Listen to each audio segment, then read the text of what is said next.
Dear student, today I will be discuss two sub content of the chapter colonialism and the countryside.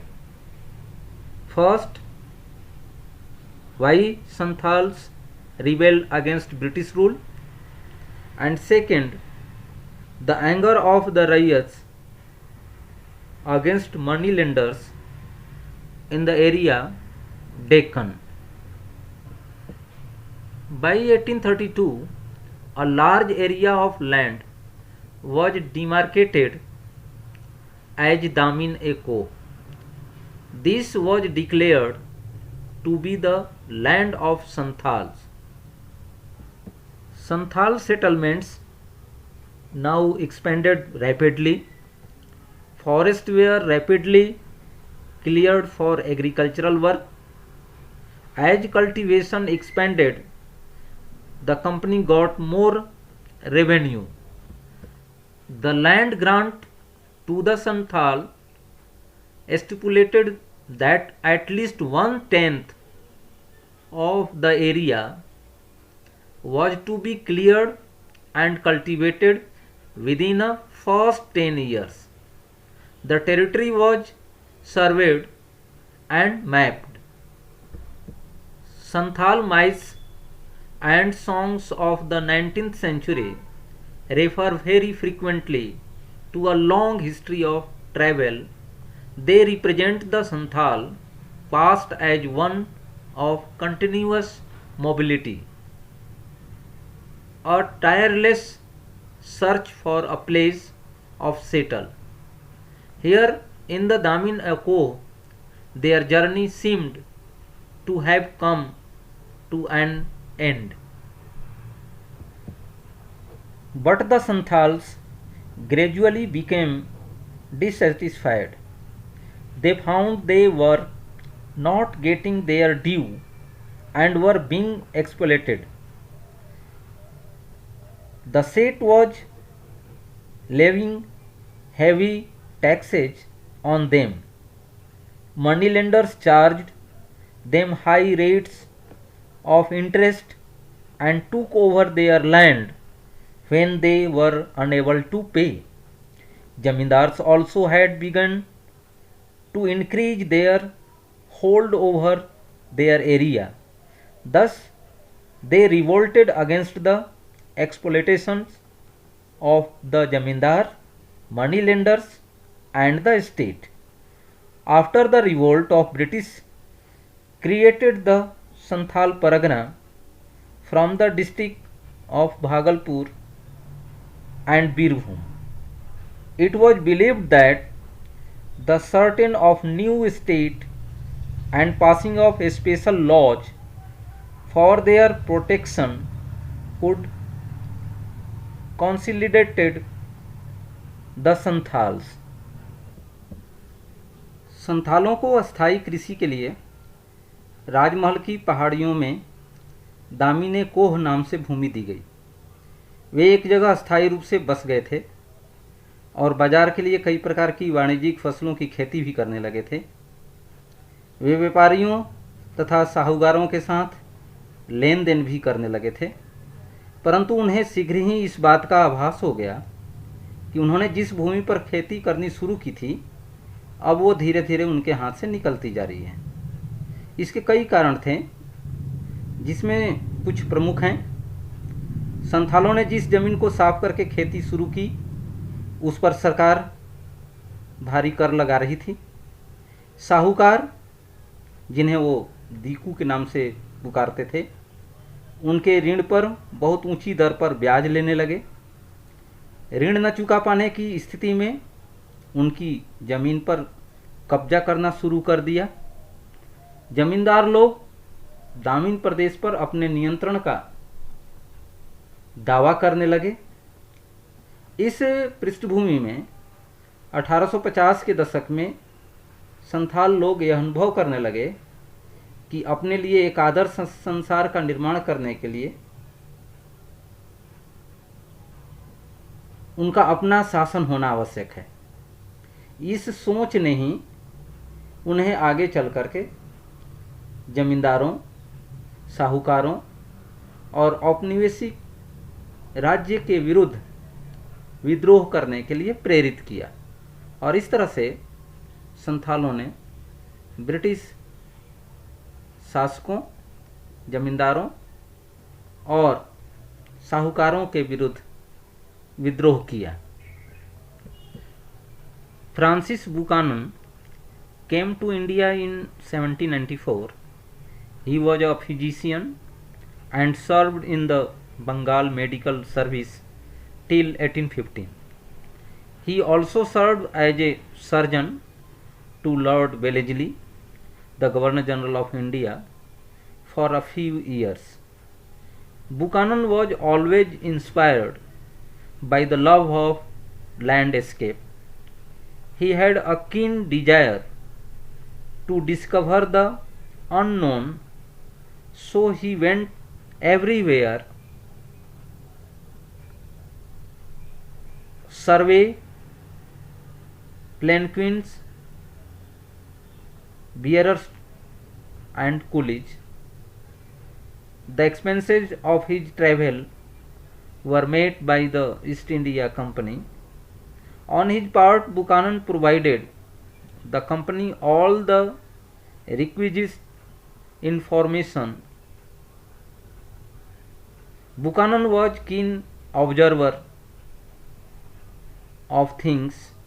Wherever he went, he saw stones and rocks. He also observed the different layer of soil. He also recorded the sites where iron ore, mica, granite and other minerals areas. He carefully noted the local practices of salt making and iron ore mining. Buchanan was man of vision and always thought how the land could be made more productive. He thought of the crops which could be cultivated in a particular soil. He was perfectionist who cared for which tree to cut down and which ones to be grown. His priorities were always different from the local inhabitants. He always served the commercial concerns of the East India Company and stood for the progress and development. He did not like forest dwellers who were primitive and savage. He wanted that forests should be turned into agricultural lands. So this type of aim of visit related from area to area in our country. इस प्रकार हम देखते हैं कि Buchanan की भारत यात्रा का उद्देश्य भारत में ईस्ट इंडिया कंपनी के अधिकार क्षेत्र के भूदृश्यों का अध्ययन करना था, ताकि आर्थिक विकास की जो संभावनाएं थी उसको तलाशा जा सके। इसके अतिरिक्त वह कंपनी के लिए अन्य महत्वपूर्ण सूचनाएं भी इकट्ठा करता था। उसे यह स्पष्ट निर्देश दिया गया था कि उसे क्या देखना, खोजना और लिखना है। बंगाल सरकार के अनुरोध पर उन्होंने ऐसी भूमि का विस्तृत सर्वेक्षण किया और अपनी रिपोर्ट तैयार की। इस आधार पर बहुत बड़े क्षेत्र के वनों को साफ करके अस्थायी कृषि का विस्तार किया गया, जिससे कंपनी को भू राजस्व में वृद्धि हुई और इस तरह से उसका प्रत्येक कार्य ब्रिटिश साम्राज्य को अधिक से अधिक राजस्व के स्रोत उपलब्ध कराने से संबंधित रहा। The anger of the Deccan riots against the money lenders. There are many reasons of anger of the Deccan rayas against the money lenders. Some are important. Money lenders refused to extend loans to rayats. Rayats felt that moneylenders were insensitive to their plight and miserable conditions. Moneylenders were disobeying the traditional norms of rural areas. Unpaid amount of interest was also being included in new loan, did so that moneylenders could remain away from the lands and law, and his amount remain as it is. No receipt was given to peasants in case of repayment of loan. Rayat also complained of moneylenders manipulating laws and forging accounts.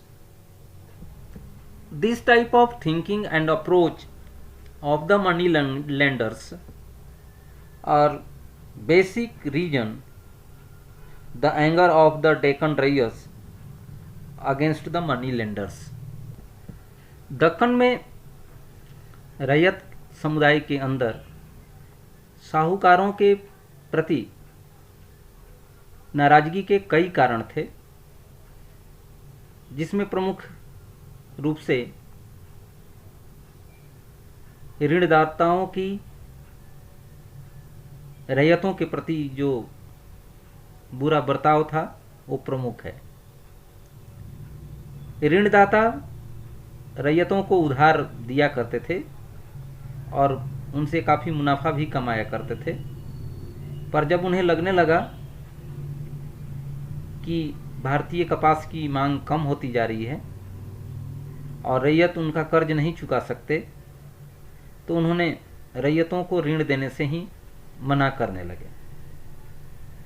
रैयत अब अपने आप को काफ़ी असहाय महसूस करने लगे और वे ऋणदाताओं अर्थात साहूकारों द्वारा ऋण न देने से संबंधित उनके विचार से काफ़ी गुस्से में थे। वे सिर्फ इस बात से ही क्रोधित नहीं थे कि वे ऋण के बोझ के तले दबे जा रहे हैं अथवा अपने जीवन को बचाने के लिए ऋणदाता पर पूर्ण रूप से निर्भर थे, बल्कि उन्हें इस बात का भी ज़्यादा गुस्सा था कि ऋणदाता वर्ग, साहूकार वर्ग इतना भी संवेदनशील नहीं है कि उनकी दयनीय स्थिति पर तरस खाकर उनकी मदद करें। इसके अतिरिक्त कुछ और जो कारण थे, उसमें साहूकारों द्वारा जो रैयत ऋण दे देते थे उसको भी अपने खाते में नहीं लिखते थे और कई बार जो विभिन्न प्रकार के नियम और कानून थे उसका भी वो दुरुपयोग करते थे।